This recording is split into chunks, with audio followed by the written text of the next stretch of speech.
Tuesday. Are we on time? I think we're on time. We're right on the dot, aren't we? Oh my God. That's close enough for hand grenades. I'm Ruben, guys. This is Quinn Bishop, and guess what? Mark Stone joins us. That's what's up. I mean, he was lightning like, on. Bing! What's up, you guys? We are at Cactus Music World headquarters, and of course, it is time to dig into this week's list. Quinn? Hey, man, we're going to kick it off with talking about a bunch of events back at the record store, which is, we're right under the, check this out, free live music. We this got a bunch is the of stage. great stuff going on. This is where it and happens. If not live music, we've got a bunch of opportunities to meet artists, and we're going to kick it off tonight. Well, we're not meeting Metallica. We're having a global listening party for it. So Metallica 72 Seasons out tomorrow. We are reopening at 10 p.m. tonight. We're giving out wristbands right now to reserve people's so they can get a lithograph. They send us these cool art prints of the album art, and we have illuminated the store in this yellow. The storefront looks. They send us these LED lights. Oh, really? Oh, that's going to be cool. It's pretty wild. But people can come back at 10 and listen to the record, and it goes on sale at midnight. We have those maybe some other stuff that is we have for them. And here is the news flash I have for fans. I think we're going to sell out of the Indies exclusive vinyl tonight. Oh, I'm sure you will. Yeah, I'm sure you will. It is indeed. Awesome. So it is indeed. Legally, we can't let you hold it. That's totally okay. We can show it to you. From a distance. Fans already in the building, guys. Fans are already in the building. Yeah, but that's a cool one. Yeah. What I've heard is good. I've heard is good. Solid record. First four singles are What's out next there. on the list, man? And then we have another event we just scheduled this week, and this is great. This is on Friday. One of our favorite recording artists, Robert Earl Keen. This is a direct to fans only, and then in your coolest indie record stores have this. This is his new album, Western Chill, and it's only available as a special limited edition box set. Super cool. With a graphic novel, gatefold vinyl, a songbook, and a 70-minute live performance DVD. He's going to be on KPFT, our good friend Pacifica Radio. Yeah, we love that. Susan Darrow's They're show. in their new building, their new studio. Yeah, so good, so glad for them. So he's going to be on Susan Darrow's program right before he comes at 5 p.m. on Friday, or he'll finish up. I think he's on 4 to 5, and he's going to come over here, and for people that he'll meet people that are purchasing the box set. We only have them for a short amount of time, but it's a wristband event. If you pre-order or buy the box set, you're guaranteed the opportunity to meet him. And then he always brings his guitar, and he's probably 14 brand new tracks, man. Yeah. Very cool. Interesting way to launch a new project. Not someone who's ever had trouble writing material. No, he's terrific. Yeah, and he's an old friend of the store, so we're very delighted to have him back. I love that. I think that's so cool. And then that's Friday, 4/14, 5:30 p.m. So come on out for that. And this music, the cool thing, the interesting thing about this piece is it's not going to be digital for months. It's the only way you can hear the music is to pick up the box. Yes, sir. And he had a big year. He retired from touring. Mm-hmm. He's still going to do one-offs, but he's retired from touring. So we're lucky to have him here at the record store. And then Monday, for hip hop fans, we have NLE Choppa meet and greet, and this is where you purchase the new CD, and you have, I like the scroll, purchase the new CD, and you have an opportunity to get a photograph with him. No autographs because time is short, but this guy's had a bunch of hits. Memphis rapper, and primarily digital artist to this point. Right, exactly. Yeah. Big hit with Shot of Flow, but then he's had several big tracks, and I hear he's a big UGK fan, so maybe he's excited about coming to Houston. We spent a little time, trying to figure out exactly what NLE. Yeah, we did. What did we come up with? We had to check a couple of No Love Entertainment. No Love Entertainment seems like what we and some because obviously if you're not familiar with him, you see photos. He's got the NLE tattooed right there. But yeah, definitely. This dude definitely has a following, and that's cool, man. You guys are killing it with the events, got some man. Stuff coming up, and we're gonna, pay attention to what's going on with this because we're gonna announce some really, really cool stuff next week as well. So that's fantastic. Getting back in the event business, we're happy to do it. I love it. All right, let's move on to our new releases for the drop for this week. We got a bunch of great titles. This is a good record. We're gonna kick it up. I really like this band. This is a good record. Temples. The new album is Exotico, and if you're not familiar with them, I'd say it's like a pop psych, very melodic, light psych. Music. They've had you hear their music synced with a lot of stuff. They've got a lot Whether it's commercials or TV. It's a really cool, easy listen, but there's also, good kind of pop hooks in it. And it's edgy too from a production standpoint. Yeah, couple little kind of almost electronic flourishes, but more on the psych, not quite as deep as like a Tame Impala or something. Right, exactly. As whooshy. It's whooshy. And it's not as whooshy. Verbed out, less whooshy. Deep verbed out. The thing about this record, this was produced with Sean Lemon and David Friedman. Oh, okay, so cool. It's got that, Sean's type things. And of course, David worked long association with the Flaming Lips, and it should be a cool record. This is on Indie Store. From what I've heard about 3 tracks. Vinyl. Yep. Cool. And, I'm excited to hear this. One. This is going to be a great one to hear in the store. Love that one. Get it. And back on the scene is Feist, a Canadian artist, 11-time Juno winner. Her last record was 2017. It's been a while. I understand there's been some personal strife, as a lot of people had during the pandemic. So this is her hopeful record, hopeful meditation on mortality is what I am taking. I like her bunch. Her voice is terrific. Her voice is terrific. It's unique. It's kind of one of those if you're a fan, you kind of know it's her. Absolutely. When you hear it. Very identifiable. I like the whole solo acoustic thing with her. And I think this album kind of does a lot of that. There's some parts with some orchestration in it and stuff, but it's just not like a whole band going. Yeah. And she really vaulted to stardom in it with the Apple Store song. The song. Remember the 1, 2, 3, 4? I forgot about that. Catchy. I forgot about that. And it's embossed. It is embossed. It's foil embossed, which is, if you're going to go for that, go all get this the one. way. Yeah, get that one too. Yeah, it's going to be an expensive week, people. Yep, and the ladies got it this week because there's a brand new Florence and the Machine. This record's called, I love the title, Dance Fever. Get out. And this is live. She did 2 shows during the lull of the pandemic at the end of 2022. And they documented these shows, and as she tells it, very cathartic to be out there playing. She is a live performer. And for her to be out there doing it again, 2 sold-out shows at Madison Square Garden. Yep. And I think this is for fans. It's 2 records, right?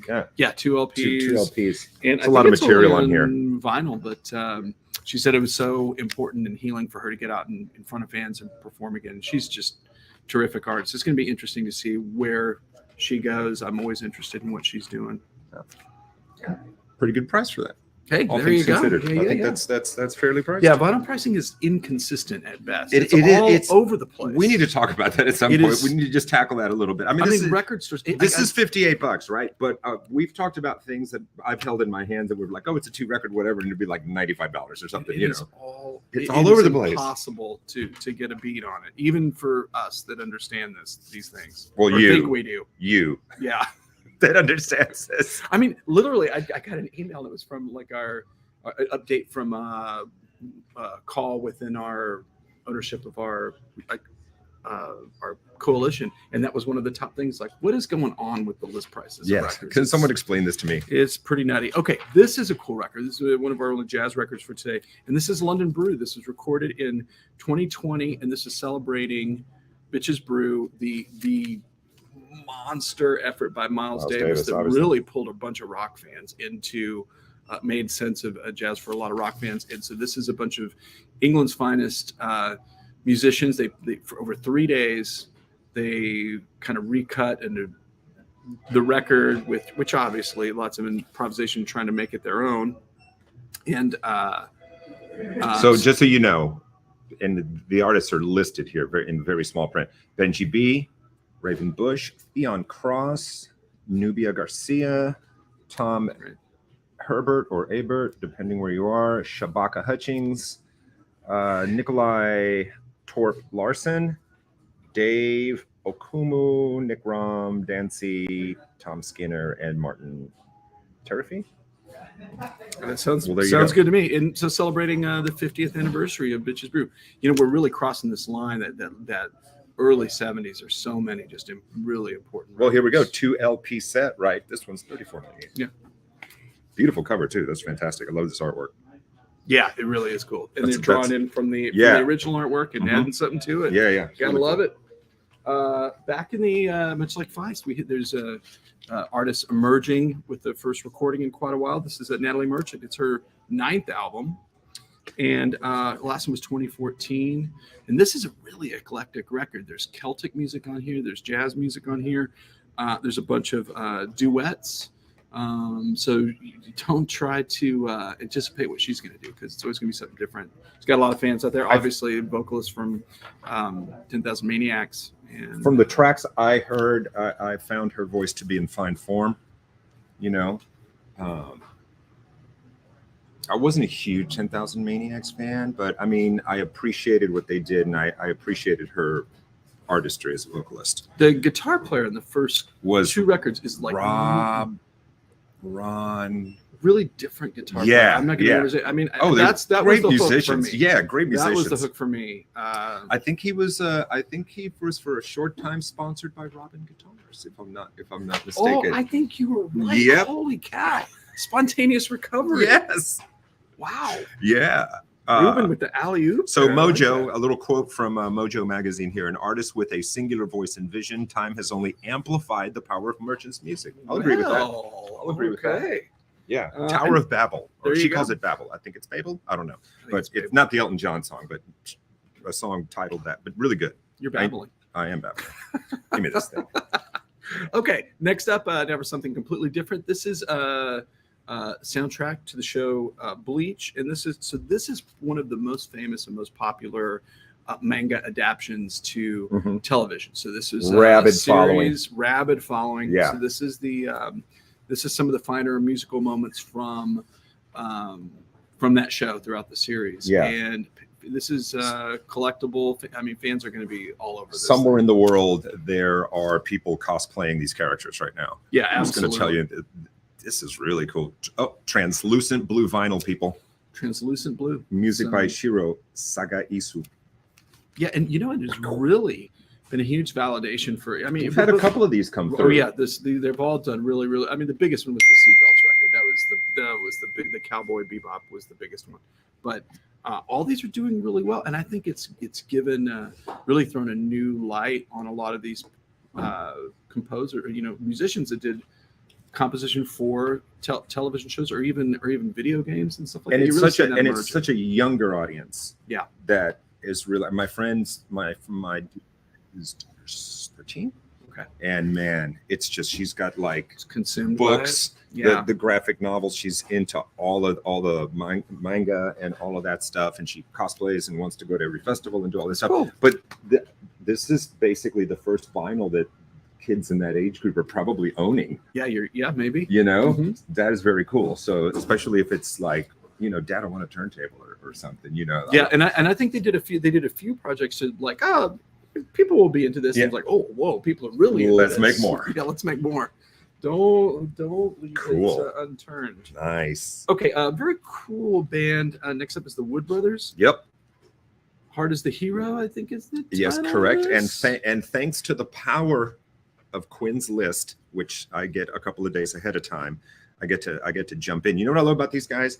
It's country-ish. The way I like to hear music that's country-ish. It sounds like some guys right now doing it, but with that older sound that I like. And it's edgy too. You know, and they do a little thing. Terrific players. I like it because Hard as the title track is really like, I liked it right away. Yeah.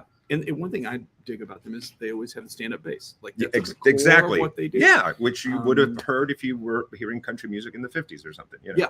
And, you know, so multi-style, but all in the acoustic Americana range. Yeah. So these guys are playing next Saturday it's on Record Store Day, but they're playing Saturday night. I believe it's at Heights Theater.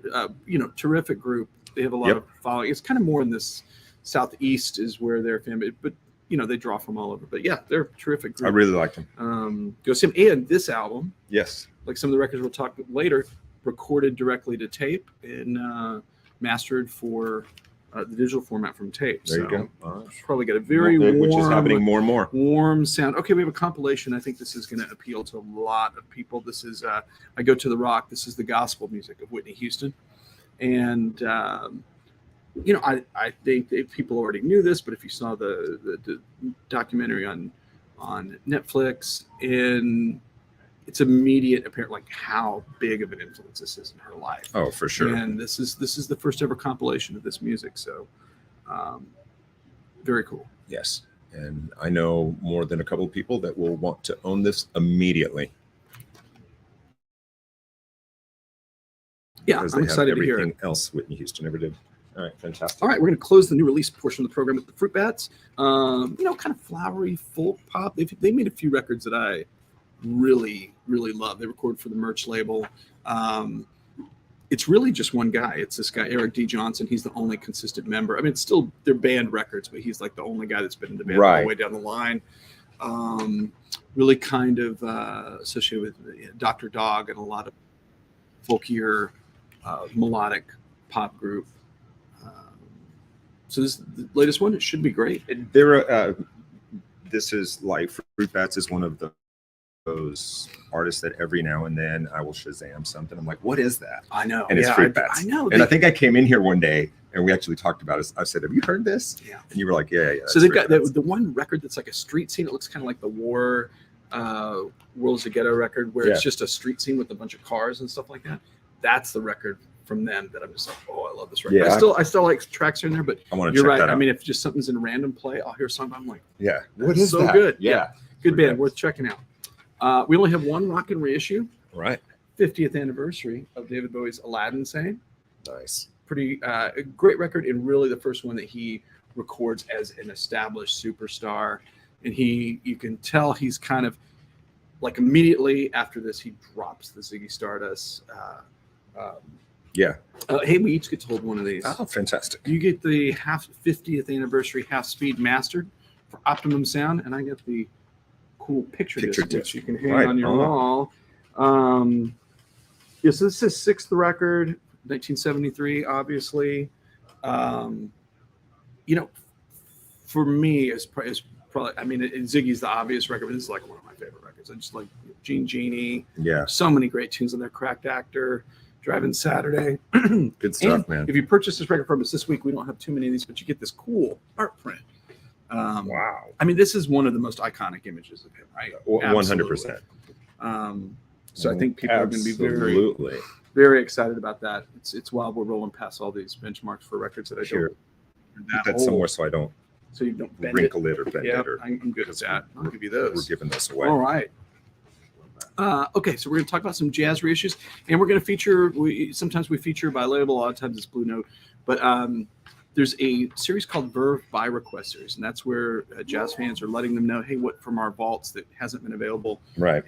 Should we make available? And people have been. This thing has been delayed and delayed and delayed and delayed, and here it is. And I know there's a bunch of jazz fans excited about this. Is the Ahmad Jamal Trio, the Awakening, and this is a record from I think it's 1970, and it's a lot of the guys that were established in the early 60s, as you get towards the 70s, they're really stretching out and really kind of growing as artists. And this record's a little more, from what I gather, adventurous and dense in his playing style. But people love this record, and I don't ever remember it being reissued on vinyl. So,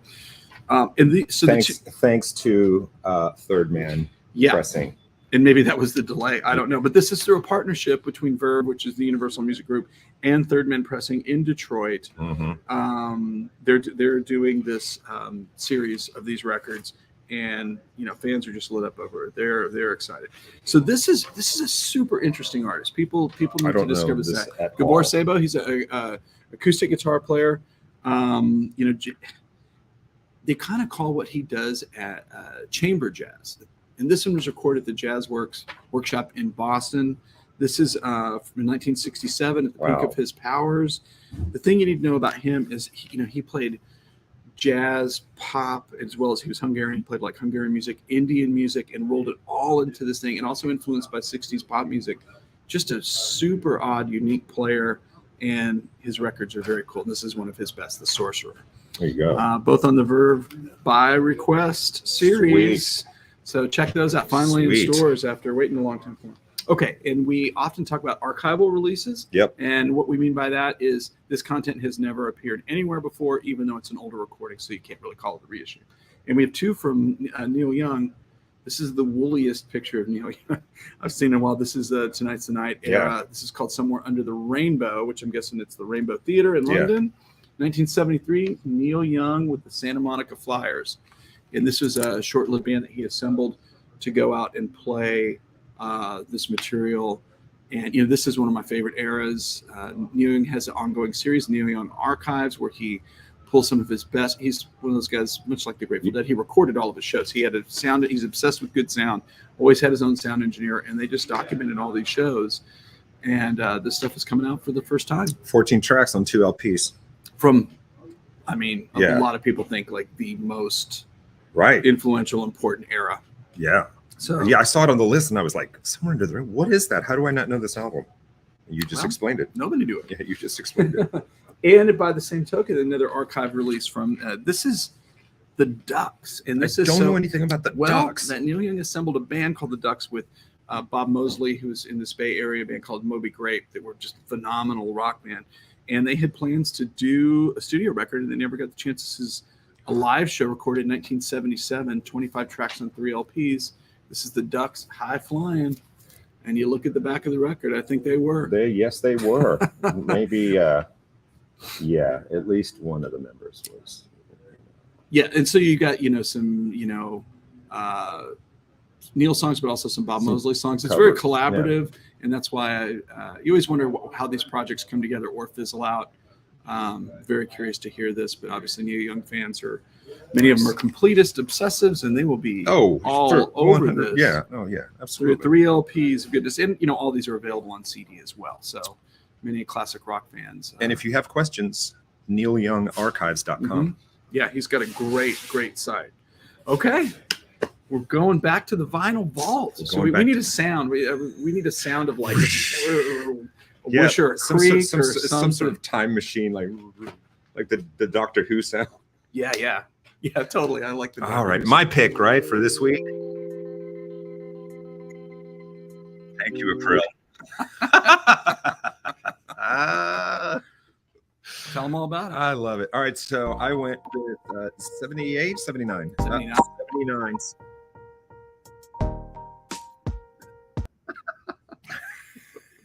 Are you done?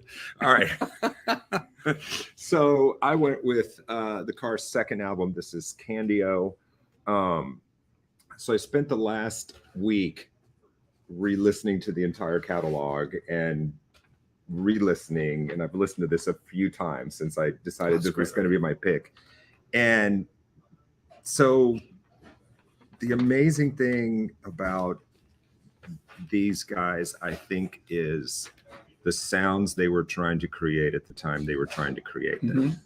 Because if you break it down, a lot of the songs could have been really not basic, but the structure, the skeleton is a classic 50s rock song, very,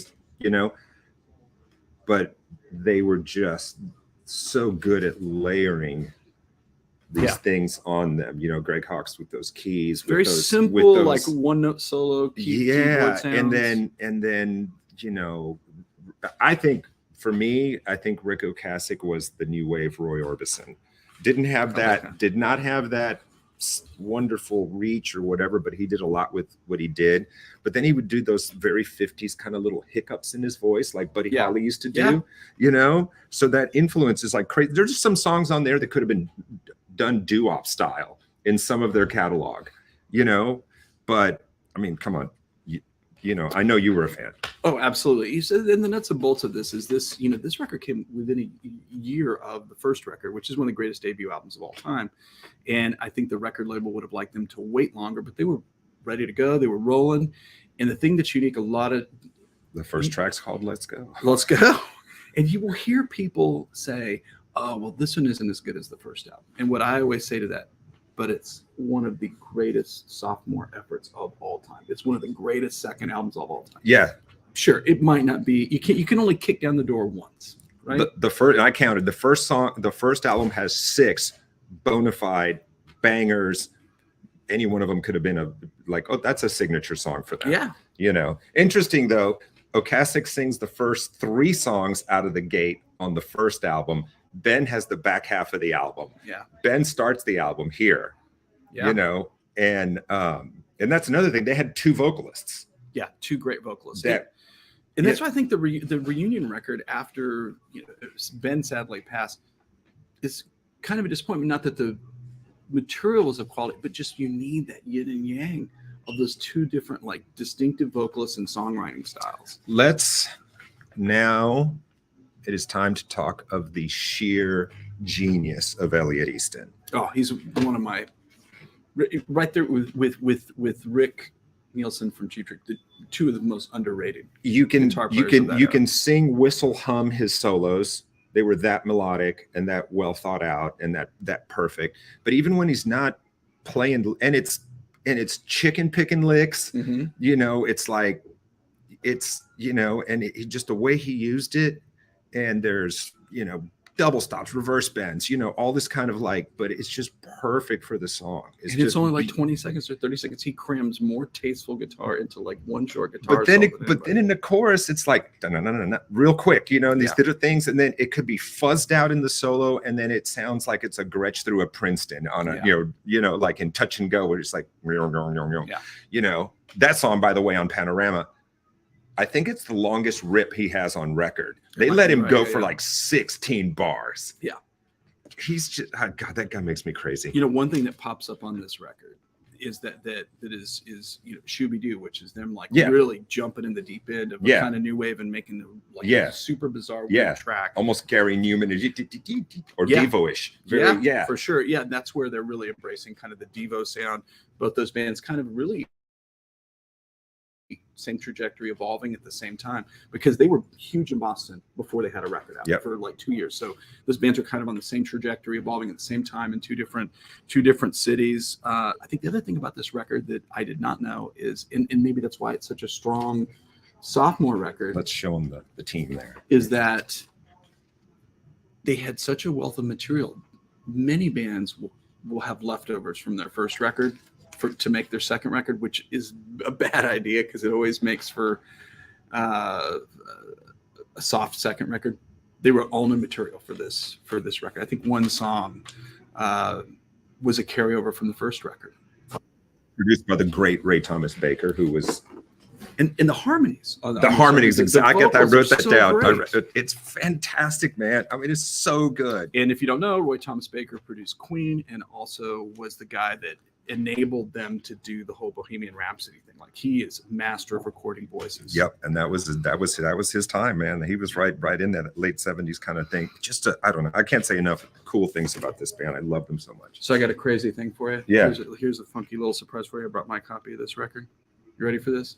No, I never had it on vinyl. I had it on cassette. So I don't know what's in there.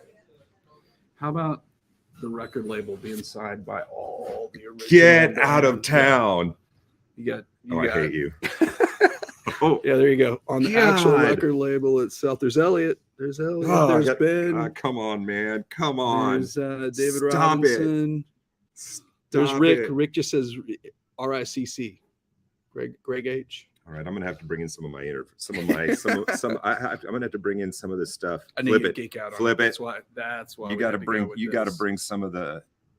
You got to bring some of. I got to bring some of my autographed. Yes. I don't have anything as cool as this. Great pick. Love this record. Thank you, man. I was hoping you weren't going to be like, damn, he's out of his mind now. This is just great music. Yeah. Great music. Great American music. I think the vault is we've had good vaults, man. All the vaults have been good. That is fantastic. That's probably our producer saying, you're running long. Cut it out. Well, I'm going to go off script with one last thing. We got 2 minutes. We're 2 minutes under. Somebody just brought me these. Just arrived. Guess what? It's the Taylor Swift Record Store Day piece, dude. Double LP, recorded live with. Did you know this was coming out? Yeah. All her fans know it's coming out. Okay, so I'm the one person on the planet that did not know it was coming out. Recorded. That's her. It's embossed. It is embossed. This is her barn. It's a pretty nice barn there. That's a barn on the pond, I'm guessing, at her house where they did this live record. And this is them performing all the songs from the 3 Pandemic records. Live on Folklore, the Pond Studios. And I think there's a documentary because it gives credit to Disney Plus that there's going to be a viewing of it. But it's here. We have hundreds of copies of this thing. Really? Yeah. So next Saturday, So Record there's Store even a Day is price on upon it. us. I might have to come get this. Come to the store, get your number so you have your place reserved in line. We went out of our way to make You'll sure we be had as many you'll of be these as too we busy. But for one of these Record Store Days, it'd be fun to like stream a show live from the, you know. But you have to keep. Yeah. It's probably just chaos. It's going to be chaos. Yeah. So yeah, I can't do a show. I have an empire to run. Oh my God, guys, follow at Cactus Music if you don't already. It is a wonderful Instagram feed and lots of incredible information on there. You guys are killing it with the in-stores, the listening parties, and obviously Record Day. Yeah, and if you're a drop viewer, if you see me at one of these upcoming events, say hi. Come say, We'd love to meet viewers. Say hello. All right, guys, we're going to get out of here. We will see you next time, 12:30-ish on Thursdays. We'll see you later. Peace.